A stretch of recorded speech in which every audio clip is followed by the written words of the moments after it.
c'est sur TF1, dans l'émission Famille nombreuse, La vie en XXL, que Nicolas et Camille Santoro se sont fait connaître du grand public. À la tête d'une famille de 5 enfants alors qu'ils n'avaient même pas 30 ans, ceux qui se fréquentaient depuis l'adolescence avaient tout du couple idéal. Au bout de 3 saisons, les parents d'Alessio, Nino, Amy et des jumeaux Mati et Mae ont temporairement quitté le programme pour accueillir la petite Alba, qui a vu le jour en mars 2021. Une naissance dont s'est grandement réjouie Amy, qui n'est désormais plus l'unique fillette de la fratrie. Camille et Nicolas Santoro ont ensuite fait leur retour dans la 5e saison, avant de définitivement quitter le navire. Une rupture inattendue. Les jeunes parents n'ont cependant pas complètement disparu des écrans pour autant et ont continué à exposer leur quotidien sur la toile. Mais alors qu'ils semblaient filer le parfait amour, il faut croire que les choses étaient bien différentes lorsque les caméras ne tournaient plus. Camille et Nicolas Santoro ont commencé à s'afficher de moins en moins ensemble, alimentant les rumeurs d'une éventuelle séparation. Et elles étaient fondées.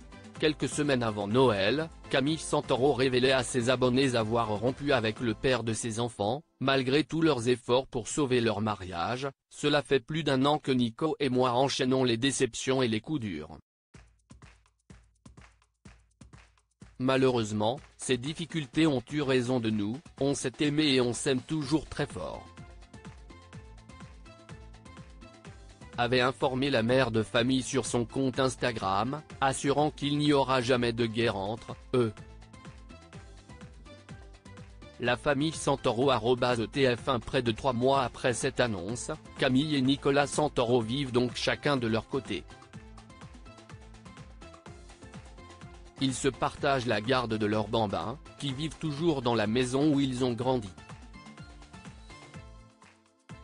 En effet, contrairement au système de garde classique, ce sont les parents qui ont préféré se relayer chaque semaine à domicile auprès des enfants, afin de ne pas trop les perturber. Une publication qui ne passe pas désormais. Père célibataire, Nicolas Santoro est un peu moins présent sur les réseaux sociaux et est récemment apparu la mine fatiguée. Je suis père de 6 enfants, évidemment que je suis fatigué, avait-il répondu lors d'un live, visiblement vexé par les remarques de ses abonnés. Dans sa dernière publication, le gendarme semblait savourer les paroles mélancoliques de la chanson Sky and Sand, de Paul Kalkbrenner.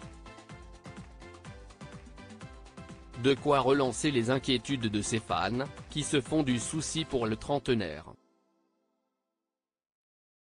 En revanche, en ce qui concerne Camille Santoro, l'ambiance est plutôt à la fête, si l'on en croit son dernier post sur le célèbre réseau social. En effet, celle qui n'a pas l'intention de reprendre son nom de jeune fille a profité d'un week-end pour mettre le cap sur Londres. Entre les balades dans le quartier de Notting Hill ou devant Buckingham Palace, shopping et dégustation de pâtisseries de luxe, Camille Santoro, qui a lancé sa marque de pyjamas pour enfants, s'est fait plaisir.